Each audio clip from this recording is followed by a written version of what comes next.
Welcome, folks, to a midweek video on weeks 2 and 3, where we're investigating the artifacts of empire in the ancient world. I want to give you a sort of a brief introduction to this paper and sort of the context of where all these artifacts are coming from. And much of this has to do with the development of a field called archaeology, very much related to history and the themes of this course. So archaeology isn't just from Indiana Jones films. It develops in the 1700s, where in southern Italy, excavations begin in the city of Pompeii. Or as you know, Mount Vesuvius erupted in AD 79, laying a thick and, of course, very tragic layer of ash over the city's inhabitants. Now, you can go visit Pompeii today. It's really tremendous and filled with pathos and tragedy and beauty, of course. But there's a real craze that develops in the 18th and 19th century on archaeology and rediscovering the past. Much of this is driven by a curious historical moment that took place at, of all places, the pyramids of Giza, just north of Cairo in the nation state of Egypt today. Here's the pyramids from the sky, right? This is what it would look like in the 19th century. It's actually butting right up to the city of Cairo, so it's not really out there in the desert.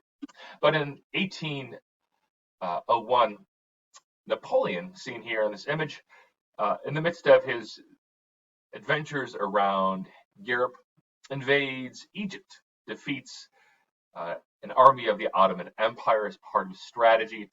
And while his army was there, there's a loose cannon shell that blew up some dirt, and lo and behold, underneath this, they found a stone with inscription called, later called the Rosetta Stone. Now, at the time, hieroglyphs, the Egyptian pictographic language, had not yet really been deciphered. There were hints here and there of what was going on, but by and large, their race was on to figure out what all this meant. Here was the clue. At the very top of this, you could see Egyptian hieroglyphs. In the middle was Demotic Greek, a language that people could translate, and the bottom was Greek. And they matched. And they figured, oh, this must mean the third language happens to be the direct translation. So this gave sort of the code, and the French gentleman translates hieroglyphs beginning around the 1820s. And from here, there's this huge craze about Egyptian artifacts and eventually other Middle Eastern artifacts. But what's important here is that this is done by an imperial force, the French army, right? And eventually the British beat them. And of course, today, this artifact, very famous, is in the British Museum. There's actually a fourth language. On the very bottom, it says property of the British Army. Which you don't actually see in public. But these were European empires in the Middle East, right? Learning from the past, taking, sometimes sort of stealing, sometimes advancing scientific knowledge, but they take these artifacts and bring them to museums like the Louvre in Paris, the British Museum in London. Of course, the United States gets in the game later on with the Met and other museums in New York City. So the race is sort of on to understand the past, but also in a sense to take some of these artifacts, right? If you go to Athens today, right, home of the ancient civilization of Greece, in many ways, the intellectual birth of modern Europe, so to speak. But in this image, you can see the Parthenon on the very top, and below there's a brand new state-of-the-art museum, and the second floor is completely empty. There are little signs, and these signs say this is where the marble, the sort of the Elgin marbles, named after Lord Elgin, used to stand, and they were taken in the early 1800s and brought to the British Museum. The Greeks, of course, think they belong back to them in the birth of civilization, so to speak. So there's a lot of sort of politics and identity politics and who gets to own their own history. Museums are getting a little bit better on this, right? In recent years, we saw this kind of come to popular culture. Many of you have seen the film Black Panther, right? The fantastic Marvel property film. in which Killmonger in the scene is talking about. He's looking, of course, for vibranium, but he's talking about where these artifacts really belong. And in real life, this conversation was going on. The British Museum actually gave a whole bunch of objects which were really in use back to the nation state of Benin. So there's a vibrant, fascinating discussion about who owns these things, where do they belong, where are they safe, um, and these are questions that you are exploring in your Artifacts of Empire Material Culture in the Ancient World papers. Now, around 12 years ago, the British Museum sort of launched this small craze where they put forward a podcast before the era of viral podcasts like Serial. This was sort of the first huge podcast on the scene in 2008, 2009, where they told the story of the world in 100 objects. Other folks jumped on the craze. Here's the Smithsonian looking at U.S. objects, right? Church historians have their own versions of this, the Middle Ages, and so on and so forth. You can tell the story of the world through beverages like Coca-Cola, an American superpower, right? Wine in ancient Italy, tea in the British Empire, and so forth. You could even look at things like intellectual property law and objects. Really, really fascinating. And the politics of all this is still quite fascinating. So one of my favorite artists, maybe the most iconic artist in the world living today, is a Chinese national named Ai Weiwei.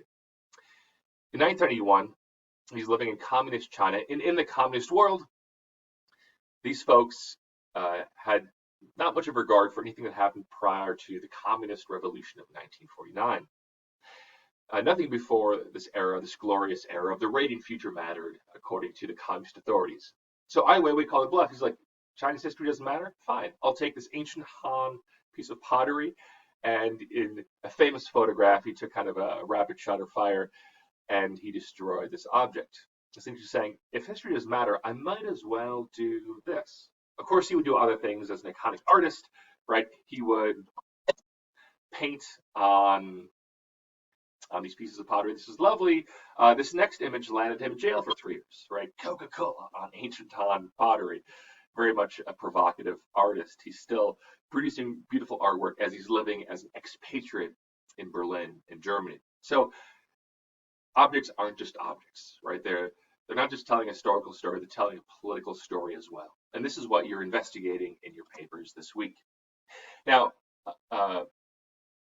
we invite you to look at the instructions in detail as you finish up these papers, but in your papers, you'll be describing the artifacts you've chosen from a museum, from the Met or from the University of Chicago or the Louvre or so forth.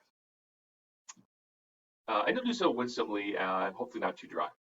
Then you'll sort of describe the empire where it comes from, right? We want you to sort of understand the culture and the world in which this gave birth. Like here in this image, you can see an ancient Persian figure about the size of a hand. It's lovely inlaid gold. You've got these Persian satraps or governors on this lovely chariot.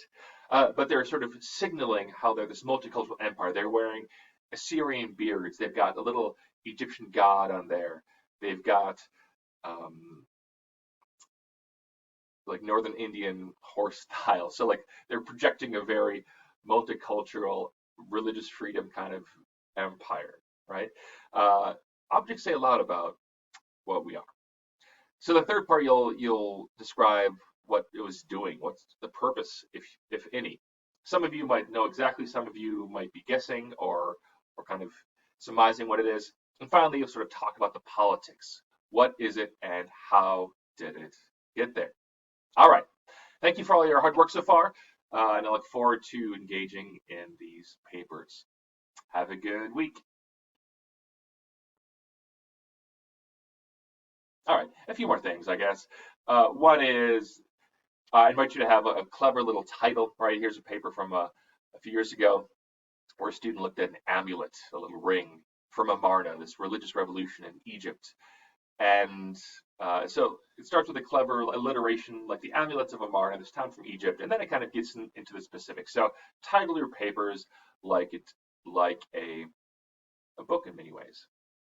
Now, this paper has Chicago style footnotes. You don't have to do that. You'll be using, I believe, MLA. And you'll be kind of marrying your work on the papers to the discussion board. which asks you to sort of share some of your work.